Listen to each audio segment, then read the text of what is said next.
Hello friends. நம்ம civil தமிழன் அகாடமில சர்வேயருக்கான test batch வந்து அனௌன்ஸ் பண்ணியிருந்தோம். சர்வேயர் அப்புறம் டிராஃப்ட்மேன் இந்த 2 எக்ஸாமுக்கான மாடல் டெஸ்ட் பேட்ச். அதாவது யூனிட் வைஸாவும் உங்களுக்கு ஃபுல் டெஸ்ட்டுமே இருக்கும். அதில ஒரு சில டவுட்ஸ் வந்து கேட்டிருந்தாங்க. இப்போ ஜாயின் பண்ணலாமா அப்படின்னு நெறைய பேரு கேட்டுட்ருக்கீங்க. ஆல்ரெடி நெறைய பேர் ஜாயின் பண்ணியிருக்கீங்க.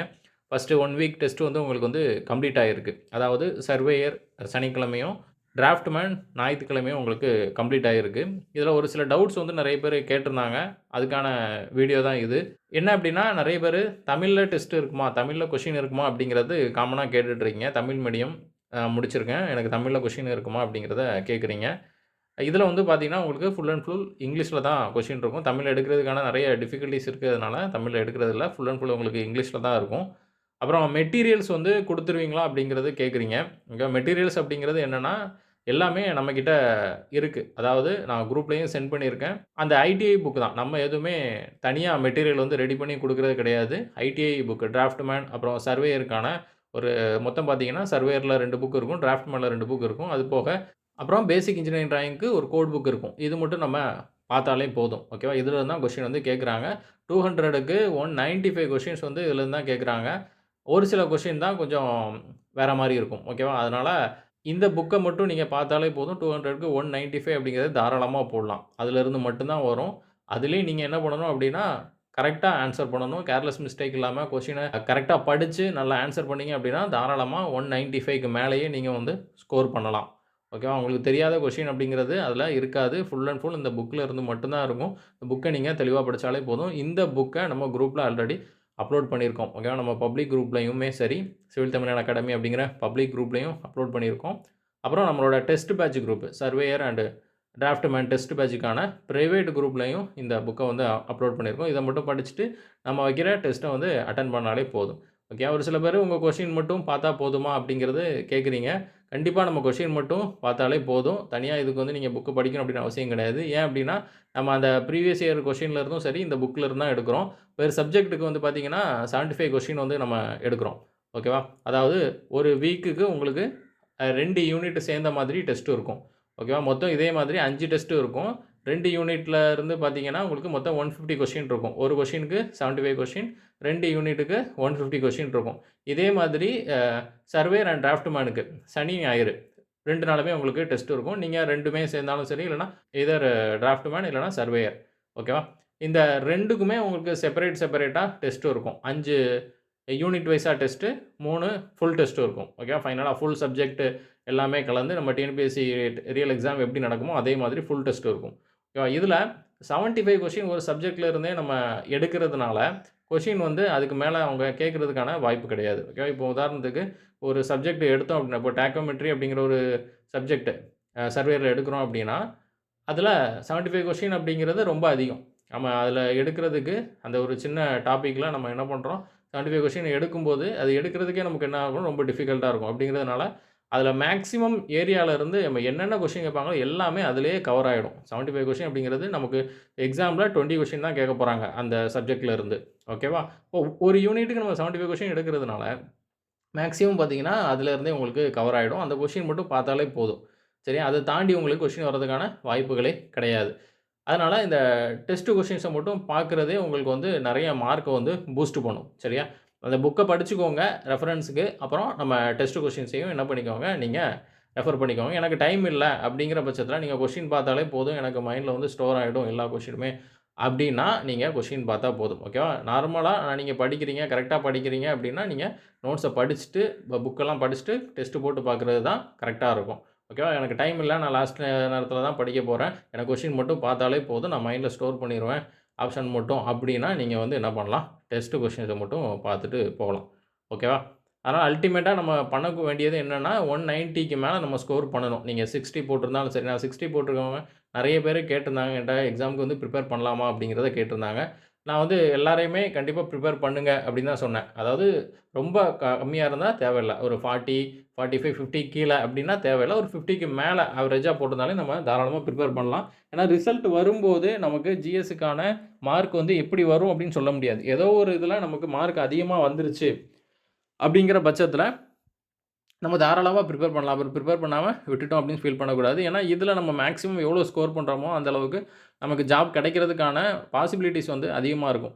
195க்கு மேல ஸ்கோர் பண்ணிட்டீங்க அப்படின்னா, தாராளமா நீங்க 60 போட்டாலே கிடைச்சிரும். ஓகே 195, 190க்கு மேல ஸ்கோர் பண்ணாலே போதும். அதுவும் உங்களோட கம்யூனிட்டிய பொறுத்தும் இருக்கு. அதனால நீங்க ப்ரிப்பேர் பண்றத விடாதீங்க அப்படிங்கிறத சொல்லியிருந்தேன். அதே மாதிரி நெறைய பேரு ப்ரிப்பேர் பண்ணவும் ஸ்டார்ட் பண்ணியிருந்தாங்க. ஓகேவா? அதனால நீங்க 60க்கு மேல போட்டிருந்தீங்க, 55க்கு மேல போட்டிருந்தீங்க அப்படின்னா, உங்களுக்கு ரிசர்வேஷன் இதெல்லாம் வச்சு பார்க்கும்போது, கிடைக்கிறதுக்கான சான்சஸ் வந்து இருக்கும். இதில மேக்ஸிமம் நீங்க ஸ்கோர் பண்ணலாம். அதனால நல்ல ஒரு எஃபோர்ட்ட குடுத்து, நெறைய ஸ்கோர் பண்றதுக்கு எய்ம் பண்ணுங்க. தாராளமா நீங்க ப்ரிப்பேர் பண்ணுங்க. சரியா? ரொம்ப லோவா இருந்ததுன்னா வேணாம். ஓரளவு ஆவரேஜான ஸ்கோர் எடுத்திருந்தீங்க அப்படின்னா, இப்ப எக்ஸாம்பிளுக்கு நான் 60 அப்படிங்கிறது தான் நெறைய பேரு சொன்ன மார்க். அப்போ ஒரு சில பேரு ஓகேவா, ஒரு 20 டூ 30% பார்த்தீங்கன்னா, ஒரு 70க்கு மேல போட்டிருக்காங்க.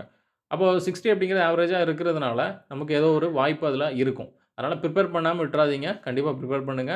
அதில உங்களுக்கு மேக்ஸிமமா ஸ்கோர் எடுக்கிறதுக்காக எய்ம் பண்ணுங்க. ஓகேவா?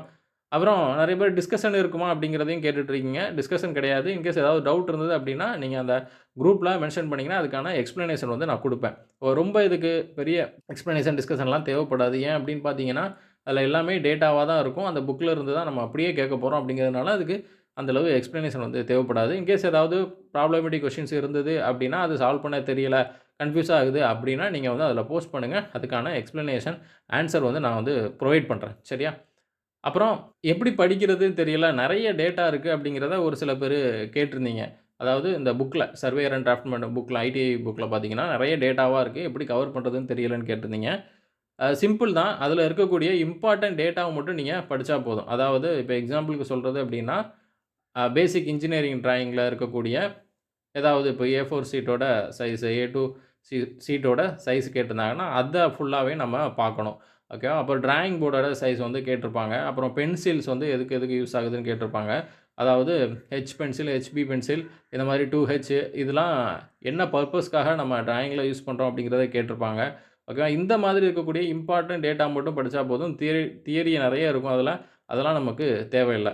ஓகேவா? அப்புறம் அந்த ட்ரையாங்கிள், அப்புறம் பேரலோகிராம் இதுக்கான அந்த டெஃபினிஷன் அதுக்கான ஒவ்வொரு ப்ராப்பர்ட்டீஸ் வந்து இருக்கும். இப்படி இருந்தா தான் அது இந்த ஷேப் அப்படிங்கிறதுக்கான ப்ராப்பர்ட்டீஸ் வந்து இருக்கும்.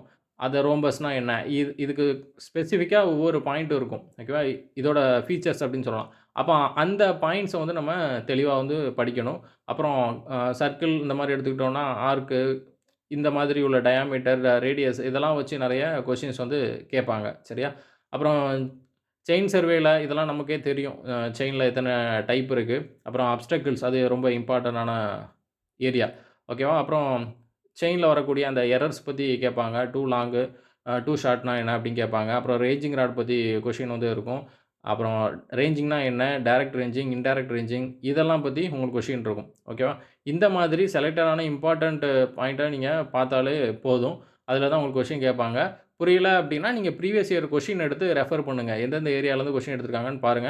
ஆல்மோஸ்ட் பார்த்தீங்கன்னா, நமக்கு அந்த சர்வேயர் எக்ஸாம், அப்புறம் டிராஃப்ட்மேன், ரோட் இன்ஸ்பெக்டர் இதெல்லாம் கிட்டத்தட்ட சிமிலர் சிலபஸ் தான் இருக்கும். இப்ப இந்த 3 கொஸ்டினுமே எடுத்து நீங்க ரெஃபர் பண்ணுங்க. சரியா?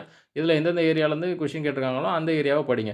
இப்போ எக்ஸாம்பிளுக்கு A4 ஷீட்டோட சைஸ் கேட்டிருந்தாங்க அப்டின்னா, அப்போ அந்த ஏரியாலருந்து கொஸ்டின் இருக்கு. அப்போ A1, A2, A3 இது எல்லா சைஸையுமே நீங்க படிக்கணும். ஓகேவா? டிராயிங் போர்ட சைஸ் கேட்டிருந்தாங்க அப்படின்னா, அந்த எல்லா ஏரியாவுமே நீங்க படிக்கணும். ஓகேவா? இந்த மாதிரி பார்த்து படிங்க. ஓகேவா? ஒரு ஏரியாலருந்து ஒரு கொஸ்டின் வந்ததுன்னா, அந்த ஏரியால வேற என்ன அந்த சிமிலரா இருக்கு அப்படிங்கிறத எல்லாத்தையுமே நீங்க மேட்ச் பண்ணி படிச்சுக்கோங்க. சரியா? ஈஸியா இதில ஸ்கோர் பண்ணலாம். இந்த மாதிரி உள்ள டேட்டாவ எல்லாத்தையும் ஒரு சார்ட் இல்லன்னா ஒரு பேப்பர்ல ஒவ்வொரு யூனிட்டுக்குமே ரொம்ப ஷார்ட்டா எழுதிருங்க. ஓகேவா? ரொம்ப ஷார்ட்டா உங்களுக்கு புரியிற மாரி எழுதிட்டு, திரும்ப திரும்ப படிங்க. ஓகேவா? இதுதான் நான் எல்லாத்துக்குமே சொல்லக்கூடிய அந்த மெத்தட். Study method. நெறைய பேரு படிக்கிறது கஷ்டமா இருக்கு, ரிவிஷன் பண்றது கஷ்டமா இருக்கு அப்படின்னு சொல்லுவாங்க. கொஞ்சம் இத பண்றதுக்கு டைம் ஆகும். ஆனா, ஒன் டைம் பண்ணிட்டீங்க அப்படின்னா, அடுத்து அடுத்து நீங்க ரிவிஷன் பண்றதுக்கு ரொம்ப சிம்பிளா இருக்கும். என்ன அப்டின்னா, இப்ப எக்ஸாம்பிளுக்கு இப்போ பேசிக் இன்ஜினியரிங் டிராயிங் எடுத்துக்கிட்டீங்க அப்டின்னா, அதில இருக்கக்கூடிய இம்பார்ட்டன்ட் டேட்டா தேவையில்லாததெல்லாம் எழுதவே கூடாது. கொஸ்டின் எக்ஸாம் பாயிண்ட் ஆஃப் வியூல இம்பார்ட்டன்ட் டேட்டாவ மட்டும் ரொம்ப ரொம்ப ரொம்ப ஷார்ட்டா எழுதிக்கோங்க. ஓகேவா? அத ஒரு சார்ட்லயோ இல்லன்னா ஒரு பேப்பர்ல ஒரு A4 ஷீட்ல எவ்வளோ உங்களால சுருக்கி எழுத முடியுமோ எழுதிட்டு, இப்போ ஒரு யூனிட்டுக்கு ஒரு பேப்பர் ஃப்ரண்ட் அண்ட் பேக்ல இருக்கிற மாரி கூட எடுத்துக்கலாம். எழுதிட்டு அதே என்ன பண்ணுங்க திரும்ப திரும்ப படிங்க. இப்ப இன்னைக்கு படிக்கிறீங்க அப்படின்னா, நெக்ஸ்ட் அந்த டேட்டா மறக்கிறதுக்குள்ள ஒவ்வொருத்தருக்கும் ஒரு நாள் ஞாபகம் இருக்கும், இல்ல 2 நாள் ஞாபகம் இருக்கும். இந்த மாதிரி உங்களுக்கு அந்த ஞாபகம் இருக்கக்கூடிய அந்த ஸ்பேன் வந்து இருக்கும். ஓகேவா? இப்போ இது மறக்கிறதுக்கு முன்னாடி திரும்ப படிக்கணும். ஓகேவா? இதே மாதிரி ஃபர்ஸ்ட் டைம் படிச்சுட்டு, செகண்ட் டைம் வந்து மறக்கிறதுக்கு முன்னாடி படிங்க. அடுத்து தேர்ட் டைம் வந்து ஒரு கொஞ்சம் அதிகமாவே நமக்கு ஞாபகம் இருக்கும். அப்புறம் அத மறுபடியும் என்ன பண்ணுங்க, ரிவிஷன் பண்ணுங்க. இப்படியே நம்ம ஒரு 1 வீக் ஞாபகம் இருக்கும். அதுக்கப்புறம் ஒரு 1 மந்த் ஞாபகம் இருக்கும். அந்த 1 மந்த்துக்கு முன்னாடியே நீங்க என்ன பண்ணணும், 1 மந்த் ஞாபகம் இருக்குன்னா, அந்த 1 மந்த் முடியறதுக்கு முன்னாடி நீங்க வந்து ஒரு ரிவிஷன் வந்து பண்ணிறணும். இப்படி திரும்ப திரும்ப நீங்க படிக்கிறதுனால, அடுத்து ஈஸியா நம்மளால அத எக்ஸாம்ல எழுத முடியும். கொஸ்டின் பார்த்ததுமே நம்மளால ஆன்ஸர் பண்ண முடியும். சரியா? ரிவிஷன் பண்றதுக்கு ரொம்ப ஈஸியா இருக்கும். 1 ஹவர்லயே நீங்க வந்து ஃபுல்லாவே ரிவிஷன் பண்ணிறலாம். அந்த அளவுக்கு உங்களுக்கு எஃபிஷியன்சி வந்து அதிகமாயிரும். சரியா? இந்த மெத்தட் வந்து ஃபாலோ பண்ணுங்க. கொஞ்சம் எழுதுறதுக்கு வந்து ஒரு 1 ஹவர், 2 ஹவர் ஆகும் முடிக்கிறதுக்கு. இருந்தாலும் பரவால்ல. கொஞ்சம் பொறுமையா உட்காந்து எழுதுனீங்க அப்டின்னா, இது உங்களுக்கு எக்ஸாம்ல ரொம்ப ஒரு யூஸ்ஃபுல்லா இருக்கும் அப்டிங்கிறத சொல்லிக்கிறேன். இப்ப இந்த டெஸ்ட் பேட்ச்ல நீங்க இப்ப ஜாயின் பண்ணலாமா? ஏற்கனவே ஸ்டார்ட் ஆயிடுச்சு. ப்ரீவியஸா நடந்த டெஸ்ட் கொஸ்டின்லாம் நீங்க அனுப்புவீங்களா? அப்டிங்கிறதையும் கேட்டுட்டு இருக்கீங்க. அதுவுமே உங்களுக்கு நான் சென்ட் பண்ணிருவேன். சரியா? இப்போ நீங்க லாஸ்ட்டா ஜாயின் பண்ணாலும் சரி, இடையில ஜாயின் பண்ணாலும் சரி, ஏற்கனவே நடந்த டெஸ்ட்டுமே உங்களுக்கு வந்துரும். ஓகேவா? அடுத்து வரக்கூடிய டெஸ்ட்டும் உங்களுக்கு மெயிலுக்கு வரும். இதுவுமே நெறைய பேர் கேட்குறீங்க. நான் ஜாயின் பண்ணிட்டேன். எனக்கு டெஸ்ட் வரல அப்டிங்கிறீங்க. எல்லாமே நீங்க குடுத்த கூகுள் ஃபார்ம்ல குடுத்த மெயில் ஐடிக்கு வந்துரும். பே பண்ணிட்டு இதுக்கான அமௌண்ட்டுமே நான் இதில குடுத்துருக்கேன். ஓகேவா? இது எல்லாமே ஷெட்யூலு. இது டிராஃப்ட்மேன் ஷெட்யூல் என்னென்ன இருக்கு அப்டிங்கிறத பார்த்துக்கோங்க. ஒரு வீக்குக்கு 2 யூனிட்ல இருந்து உங்களுக்கு 75 கொஸ்டின் வந்து டெஸ்ட் இருக்கும். மொத்தம் 150 கொஸ்டின். இதுதான் நம்ம போட்டுக்கக்கூடிய ஷெட்யூல். ஓகேவா? இத செக் பண்ணிக்கோங்க. லாஸ்ட்டா ஃபைனலா உங்களுக்கு 3 ஃபுல் டெஸ்ட் இருக்கும். எக்ஸாம்க்கு நமக்கு முன்னாடியே எல்லாமே கம்ப்ளீட் ஆயிடும். 2 டெஸ்ட் வேணும் அப்டின்னா 555 ஒரே ஒரு டெஸ்ட் மட்டும் போதும் அப்டின்னா 333 பே பண்ணிட்டு நீங்க ஜாயின் பண்ணலாம். ஸ்கிரீன்ஷாட் வந்து எனக்கு ஷேர் பண்ணுங்க. ஓகேவா? ஸ்கிரீன்ஷாட் ஷேர் பண்ணீங்க அப்டின்னா WhatsAppல நான் ஒரு Google ஃபார்ம் லிங்க் அனுப்புவேன். Google ஃபார்ம கரெக்ட்டா ஃபில் பண்ணிருங்க. மெயில் ஐடி எல்லாமே கரெக்ட்டா குடுங்க. அப்புறம் Telegram குரூப் இன்வைட் லிங்க் அனுப்புவேன். அதில நீங்க டிஸ்கஸ் பண்ணணும்னா பண்ணிக்கலாம். அந்த குரூப்லயும் நீங்க ஜாயின் பண்ணிக்கோங்க. சரியா? நெக்ஸ்ட் என்னன்னா நம்ம JDO நெக்ஸ்ட் இயர் 2025 எக்ஸாமுக்கான பேட்சுமே நம்ம ஸ்டார்ட் பண்ணியிருக்கோம். அதுலயும் இப்போ ஜாயின் பண்ணா கூட நீங்க ஜாயின் பண்ணலாம். ஏற்கனவே நவம்பர் 18ல நமக்கு பேட்ச் ஸ்டார்ட் ஆயிடுச்சு. இந்த பேட்ச் எப்படின்னா, நம்ம 6வது மாசம் நெக்ஸ்ட் இயர் 6வது மாசம் அனவுன்ஸ்மென்ட் வரதா சொல்லியிருக்காங்க. JDO exam. அப்ப அந்த எக்ஸாமுக்கு தேவையானது, இதுல 100 டேஸ்க்கு நம்ம வந்து ஷெட்யூல் போட்டிருப்போம். ஒவ்வொரு வீக்குக்கும் உங்களுக்கு சப்ஜெக்ட் வந்து டெஸ்ட் இருக்கும். அதே மாதிரி ஒவ்வொரு நாளுக்குமே நம்ம டாபிக்ஸ் வந்து செப்பரேட் பண்ணி குடுத்திருப்போம். இங்க பார்த்தீங்கன்னா உங்களுக்கு தெரியும். ஒவ்வொரு டேக்குமே உங்களுக்கு டே வைஸா டெஸ்ட் இருக்கும். ஓகே. இப்போ 18த் எடுத்துட்டீங்க அப்படின்னா, டைரக்ட் ஸ்ட்ரெஸஸ் அண்ட் ஸ்ட்ரெயின் இந்த டாபிக்லேருந்து உங்களுக்கு இன்ஜினியரிங் மெக்கானிக்ஸில டெஸ்ட் இருக்கும். அப்புறம் பிரிக்ஸ் அண்ட் சிமெண்ட். ஓகேவா? இது ஆல்ரெடி ஃபினிஷ் ஆயிடுச்சு. 1 வீக் பார்த்தீங்கன்னா உங்களுக்கு கம்ப்ளீட் ஆயிடுச்சு. இது எல்லாமே நான் உங்களுக்கு சென்ட் பண்ணிருவேன். இதுக்கான வீடியோ வந்து ப்ரீவியஸ் டே அனுப்பிருவோம். இப்போ 18ல டெஸ்ட் இருக்கு அப்படின்னா, 17ல அதுக்கான வீடியோ வந்து உங்களுக்கு வந்துரும். 17ஆம் தேதி வந்துரும். அதுக்கான மெட்டீரியலும் வந்துரும். ஹேண்ட் ரிட்டன் நோட்ஸ் அதுவுமே நான் உங்களுக்கு சென்ட் பண்ணிருவேன். ஒரு சில கிளாஸஸ் வந்து நம்ம பிபிடில கவர் பண்ணியிருப்போம். அந்த பிபிடி மெட்டீரியலும் நான் உங்களுக்கு குடுத்துருவேன். சரியா? இதுலேருந்து நமக்கு டெஸ்ட் இருக்கும். Daily 20 question test. அப்புறம் 1 வீக்கு நம்ம 1 வீக்குக்கு இவ்வளோ டாபிக்ஸ் வந்து கம்ப்ளீட் பண்ணுவோம். அப்போ 1 வீக் இவ்வளோ டாபிக் கம்ப்ளீட் பண்றோம் அப்படின்னா, அந்த டாபிக்ல இருந்து 100 கொஸ்டின் எவ்ரி வீக் வந்து டெஸ்ட் இருக்கும். ஓகே. இதே மாதிரியே எல்லா சப்ஜெக்ட்டுக்கும் உங்களுக்கு போகும். ஓகே. மொத்தம் பார்த்தீங்கன்னா, உங்களுக்கு 100 டேஸ் இது நடக்கும். லாஸ்ட்டா ஃபைனலா நமக்கு ஃபினிஷ் ஆனதுக்கப்புறம் ஃபுல் டெஸ்ட்டுமே இருக்கும். இதுக்கு இடையில உங்களுக்கு ஒரு சில சப்ஜெக்ட் கம்ப்ளீட் பண்ணதுக்கப்புறம் ரிவிஷன் டெஸ்ட் இருக்கும். இது பார்த்தீங்கன்னா தெரியும். தேர்ட் ரிவிஷன் அப்படின்னு போட்டிருக்கு பார்த்தீங்களா? இது எல்லாமே ரிவிஷன் டெஸ்ட். நம்ம ப்ரீவியஸா படிச்ச சப்ஜெக்ட் எல்லாமே ரிவிஷன் டெஸ்ட் இருக்கும். இதுலயும் உங்களுக்கு வீக்லி 100 கொஸ்டின் டெஸ்ட் இருக்கும். நம்ம முன்னாடி படிச்ச சப்ஜெக்ட் எல்லாமே. ஃபைனலா இதில ஃபுல் டெஸ்ட் வந்து குடுத்துருப்பேன். 2 ஃபுல் டெஸ்ட். நம்ம டிஎன்பிஎஸ்சி எக்ஸாம் எப்படி எழுதுறோமோ, அதே மாதிரி பேப்பர் 1, பேப்பர் 2 அப்படிங்கிற மாதிரி 2 பேப்பர் டெஸ்ட் இருக்கும். இதில இப்போ புதுசா நம்ம வந்து ஜிஎஸும் ஆட் பண்ணியிருக்கோம். இப்போ இந்த வீக் பார்த்தீங்கன்னா, பாலிட்டி அப்படின்னு சொல்றோம்னா, பாலிட்டில ஒரு குறிப்பிட்ட போர்ஷன் வந்து குடுத்துருவோம். அந்த போர்ஷனுக்கான ஸ்கூல் புக்கும் நம்ம சென்ட் பண்ணிருவோம். ஓகேவா? அதில என்னென்ன பேஜஸ் வந்து நீங்க படிக்கணும் அப்படிங்கிற இன்ஸ்ட்ரக்ஷனும் வந்துரும். அது நீங்க படிச்சிட்டீங்க அப்படின்னா, அந்த வீக் எண்டுல பாலிட்டி அப்படிங்கிறது உங்களுக்கு டெஸ்ட் இருக்கும். ஓகேவா? இதே மாதிரி எவ்ரி வீக் ஜிஎஸ் வந்து டெஸ்ட் இருக்கும். ஓகேவா? பாலிட்டில ஒரு குறிப்பிட்ட போர்ஷன் வந்து ஃபர்ஸ்ட் வீக்ல கம்ப்ளீட் பண்ணுவோம். அப்புறம் ஒரு குறிப்பிட்ட போர்ஷன் கம்ப்ளீட் பண்ணுவோம். இதுக்கான மெட்டீரியல் உங்களுக்கு வந்துரும். அதாவது ஸ்கூல் புக் தான். வேற எதுவும் நம்ம புதுசா ஹேண்ட் ரிட்டன் நோட்ஸோ எதுவுமே குடுக்குறது கிடையாது. இதுக்கான ஸ்கூல் புக். ஓகேவா? நம்ம 6த் டூ 12த் வரைக்கும் என்னென்ன இருக்கோ, அது நம்ம டாபிக் படிக்க வேண்டியதிலிருந்து என்ன அந்த புக்ல குடுத்துருக்காங்களோ, அந்த புக்கோட பேஜ் நம்பர் இது எல்லாமே யூனிட் என்ன யூனிட் படிக்கணும், இது எல்லாமே நம்ம சென்ட் பண்ணிருவோம். அத நீங்க படிச்சுட்டு, அதில என்ன கொஸ்டின் வரும், அப்புறம் ப்ரீவியஸ் இயர் கொஸ்டின்ல இருந்தும் கேட்டிருப்போம். ஓகேவா? 100 கொஸ்டின் டெஸ்ட் இருக்கும். இதே மாதிரி எல்லா சப்ஜெக்ட்டும் கம்ப்ளீட் ஆகும். பாலிட்டி, ஹிஸ்ட்ரி அப்படிங்கக்கூடிய அந்த ஜிஎஸ் டாபிக்ஸ் எல்லாமே நம்ம கவர் பண்ணுவோம். இது இப்ப தான் நம்ம ஆட் பண்ணியிருக்கோம். ப்ரீவியஸா ஜாயின் பண்ண ஸ்டூடண்ட்ஸ்க்குமே நம்ம இந்த ஜிஎஸ் டெஸ்ட் மட்டும் குடுத்துட்டுருக்கோம். ஓகேவா? ஆல்ரெடி அவங்களுக்கு 100 டேஸ் டெஸ்ட் வந்து கம்ப்ளீட் ஆயிடுச்சு. அதுவே அவங்க டெக்னிக்கலுக்கு பிராக்டிஸ் பண்ணாலே போதும். அப்புறம் இந்த டெஸ்ட் வந்து எப்ப வேணா அட்டெண்ட் பண்ணிக்கலாமா? அப்படிங்கிறதையும் கேட்கிறீங்க. நீங்க எப்ப வேணா அட்டெண்ட் பண்ணிக்கலாம். ஓகேவா? 7 மணிக்கு உங்களுக்கு டெய்லி மெயிலுக்கு டெஸ்ட் வரும். இந்த டெய்லி டெஸ்ட், வீக்லி டெஸ்ட் இது எல்லாமே பார்த்தீங்கன்னா, நீங்க 7 மணிக்கு அட்டெண்ட் பண்ண முடியல அப்படின்னா, அடுத்து நீங்க உங்க கன்வீனியன்ட் டைம் நீங்க எப்ப ஃப்ரீயா இருக்கீங்களோ அப்ப அட்டெண்ட் பண்ணிக்கலாம். இது எதனால அப்படின்னு பார்த்தீங்கன்னா, நெறைய பேரு ஹவுஸ் ஒய்ஃபாவும் நம்ம பேட்ச்ல ஜாயின் பண்ணியிருக்காங்க. அப்புறம் ஒர்க் போறவங்களும் ஜாயின் பண்ணியிருக்காங்க அப்படிங்கிறதுனால தான் இந்த கன்வீனியன்ட் டைம் வந்து நம்ம குடுத்துருக்கோம். அப்புறம் வீடியோஸும் சரி, எல்லாமே ரெக்கார்டட் கிளாஸ் தான் உங்களுக்கு லிங்கா சென்ட் பண்ணிருவோம். நீங்க அந்த வீடியோஸ எப்ப வேணாலும் ஓப்பன் பண்ணி பார்க்கலாம். ஒரு சில பேர் அதையுமே கேட்குறீங்க. கிளாஸ் வந்து எனக்கு வந்து கரெக்ட்டான டைம்ல வந்து அட்டெண்ட் பண்ண முடியாது. அப்படி கிடையாது. நம்ம வீடியோ ரெக்கார்டட் கிளாஸ் லிங்க் வந்து உங்களுக்கு சென்ட் பண்ணிருவோம். நீங்க எப்ப உங்களுக்கு டைம் இருக்கோ அந்த டைம்ல வாட்ச் பண்ணிட்டு டெஸ்ட் வந்து அட்டெண்ட் பண்ணிக்கலாம். ஓகேவா? வேற ஏதாவது டவுட் இருந்தது இந்த பேட்ச்ல இந்த 2 பேட்ச்லயுமே சரி, சர்வேயர் பேட்ச்லயும் நீங்க சர்வேயர் டெஸ்ட் பேட்ச்லயும் இந்த 100 நாள் ஷெட்யூல்டு டெஸ்ட் பேட்ச் வீடியோவோட வந்துரும். இந்த பேட்ச்ல நீங்க ஜாயின் பண்ணணும் அப்டின்னா, இப்ப கூட நீங்க ஜாயின் பண்ணலாம். இதுக்கான டீட்டெயில்டு வீடியோவும் உங்களுக்கு நான் டிஸ்கிரிப்ஷன்ல குடுக்குறேன். அதையும் நீங்க செக் பண்ணி பாருங்க. நம்மளோட சேனல உங்க ஃபிரெண்ட்ஸ் எக்ஸாம்க்கு பிரிப்பேர் பண்ணிட்டு இருந்தாங்கன்னா, அவங்களுக்கும் ஷேர் பண்ணுங்க. நெறைய பேருக்கு தெரியல. லாஸ்ட் முடியிற டைம்ல வந்துட்டு நான் ஜாயின் பண்ணணும் அப்படிங்கிற மாதிரி நெறைய பேர் கேட்குறாங்க. எனக்கு தெரியல. இப்ப தான் நான் பார்த்தேன் அப்படிங்கிற மாதிரி நெறைய பேர் கேட்டுருக்காங்க. ஓகேவா? அதனால முடிஞ்ச அளவுக்கு நம்மளோட பேட்ச் டீட்டெயில்ஸ், அப்புறம் நம்மளோட வீடியோ இது எல்லாமே அவங்களுக்கு ஷேர் பண்ணுங்க. அவங்களுக்கும் ரொம்ப யூஸ்ஃபுல்லா இருக்கும். ஓகேவா? நம்ம பேட்ச்ல ஜாயின் பண்ணி லாஸ்ட்டா கண்டக்ட் பண்ண நம்ம பிப்ரவரியிலேருந்து பேட்ச் வந்து கண்டக்ட் பண்ணிட்டுருக்கோம். அதிலேருந்து படிச்சவங்க நெறைய பேரு முனிசிபாலிட்டி எக்ஸாம்ல கிளியர் பண்ணியிருக்காங்க. அப்புறம் அந்த பாண்டிச்சேரி எக்ஸாம்ல கூட பார்த்தீங்கன்னா, ஒருத்தர் வந்து நம்ம பேட்ச்ல ஜாயின் பண்ணி கிளியர் பண்ணியிருக்காங்க. ஜேஇ எக்ஸாம்ல. சரியா? இதே மாதிரி ப்ரீவியஸா நடந்த ஜேடிஓ ஓவர்சியர் எக்ஸாம்லயுமே கிளியர் பண்ணியிருக்காங்க. உங்களுக்கும் விருப்பம் இருந்தது, கண்டிப்பா நான் வந்து எக்ஸாம் கிளியர் பண்ணணும்.